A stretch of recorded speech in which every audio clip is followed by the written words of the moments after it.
Sarajevo, la ciudad que los fundadores otomanos bautizaron como Serrallo entre las montañas, aparece desde la fortaleza austríaca como un desfiladero de la historia, un anfiteatro natural en forma de abrazo entre Oriente y Occidente.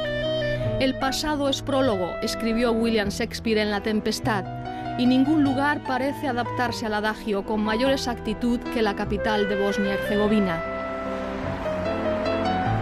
Hace 100 años se levantaba un telón que todavía no ha concluido su caída. El primer acto de la catarsis política y militar de la Primera Guerra Mundial fue el asesinato en sus calles del archiduque Francisco Fernando y su esposa Sofía Chotek, condesa de Hohenberg. Un matrimonio morganático que excluía a sus hijos de la sucesión al trono austrohúngaro. El 28 de junio de 1914, iniciado el último verano de paz, se reprodujeron con el eco los disparos de un joven nacionalista serbio, Gavrilo Princip. Un siglo después, el mundo recuerda el final de su inocencia.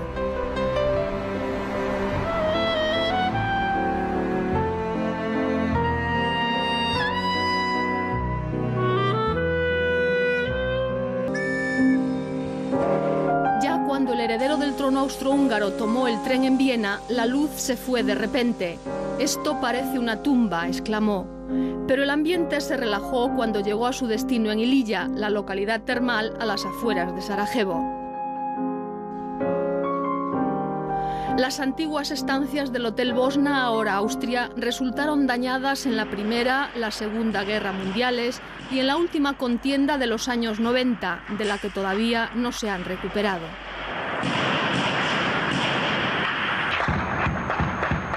En Ilija, tras las previstas maniobras militares, un claro mensaje a Serbia, la pareja imperial bailó su último vals la noche del 27 de junio. Poco antes habían paseado por el casco viejo de Sarajevo, en cuyo bazar compraron una alfombra típica. La Bascarsia todavía conserva su carácter otomano, a pocos metros del malecón sobre el río Miljaška, levantado de acuerdo con la lógica urbanística austríaca. A ambos lados, la mayor profusión de edificios religiosos, iglesias católicas y ortodoxas, sinagogas, mezquitas, solo después de Jerusalén. El mundo de 1914 estaba dividido en imperios y colonias. El mayor de todos, el británico, controlaba un cuarto del planeta y también una cuarta parte de la población mundial.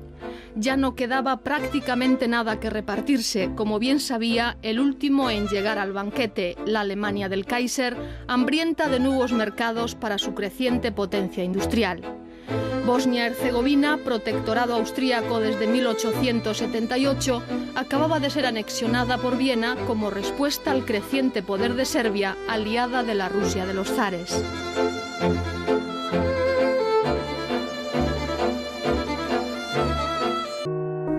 Era la época de las asociaciones políticas nacionalistas alimentadas por las previas guerras balcánicas de 1912 y 1913.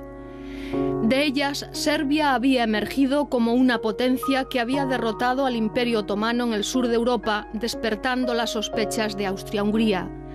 Del grupo destinado a atentar contra el archiduque, la mayoría de sus componentes habían sido entrenados en Serbia y pertenecían a una de las sociedades secretas en boga entonces, con extrañas alianzas y contactos que hacían de jóvenes idealistas blanco de infiltraciones e instrumentalizaciones. Dragutin Dmitrievich, alias Apis, jefe del Departamento de Inteligencia del Estado Mayor serbio, líder de la Mano Negra, les habría proporcionado las armas, las bombas y el cianuro. Las obras póstumas de Chavinović, otro miembro del grupo Milada Bosna, Joven Bosnia, a la que todos estaban adscritos, serían publicadas nada menos que por Trotsky.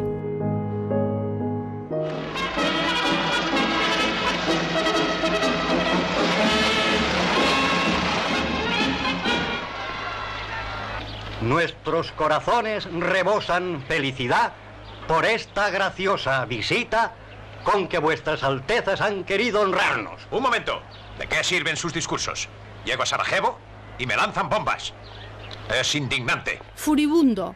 Así llegó el archiduque al City Hall, el entonces ayuntamiento, después biblioteca de Sarajevo.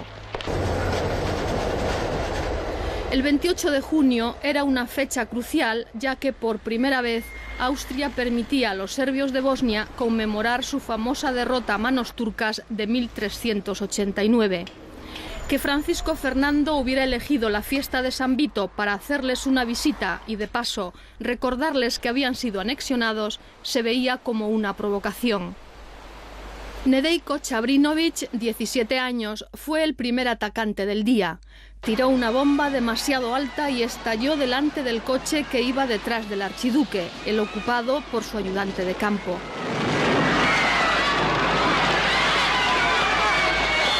Čabrinović se tiró al río y engulló su cápsula de cianuro. No le haría efecto.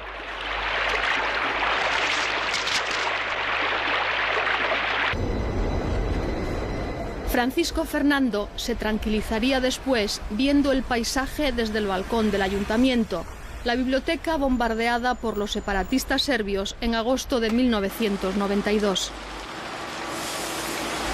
Desde aquí, casi 80 años antes, la condesa de Hohenberg había decidido sobre la marcha cambiar la ruta del cortejo para visitar al ayudante de campo herido. Sin embargo, con la tensa atmósfera, las órdenes no serían transmitidas. En el malecón les esperaba el resto del grupo destinado a hacer realidad el magnicidio. Popović había acabado al lado de un policía, así que no llegaría a sacar el arma. Muhamed Mehmedbasić, el único bosnio musulmán del grupo, había desistido de sus planes y huido a la estación del tren. No pararía hasta llegar a París. Gavrilo Princip, rechazado por enclenque para servir en las guerras balcánicas, esperaba con su moderno revólver. El primer coche del cortejo, a la altura del puente latino, torció a la derecha. El segundo, el de Francisco Fernando, se paró en seco para averiguar por qué no seguía todo recto como había ordenado hasta el hospital. Potoriek, el gobernador austríaco, increpó a su chofer. En la acera, Princip no tenía más que apretar el gatillo.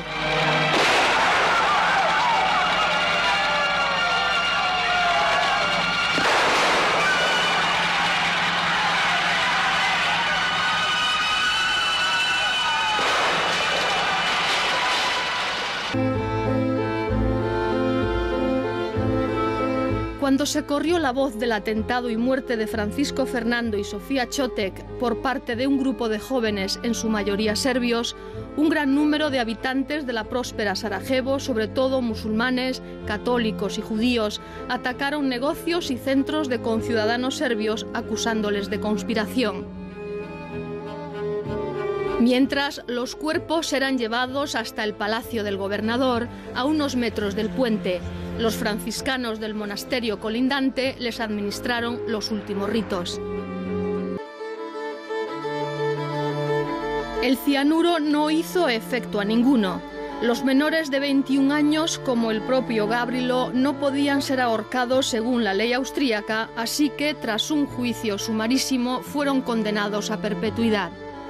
Princip fue encadenado y arrojado a una celda subterránea en Theresienstadt, entre Praga y Dresde. Allí acababan las aguas residuales de la fortaleza. Su brazo roto desde la detención se gangrenó y le fue amputado. Murió en la primavera de 1918, antes del fin de la contienda. Sus restos reposan en un cementerio ortodoxo de Sarajevo. El aniversario ha provocado un revival de la figura de Princip, como puede verse en este pub de la parte serbia de Sarajevo.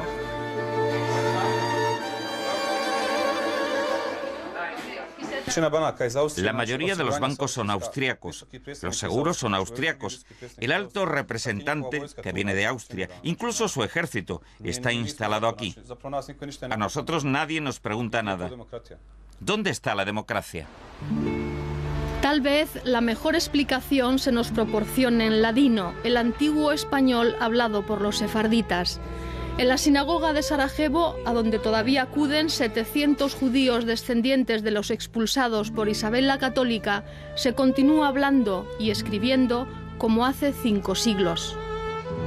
Habemos aquí problema con esto, Gavrilo Princip.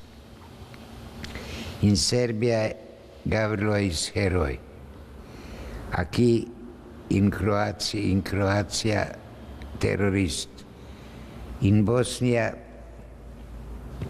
como sí, como no sabemos nada. Esta es una historia no pulida. La realidad siempre poliédrica de los Balcanes.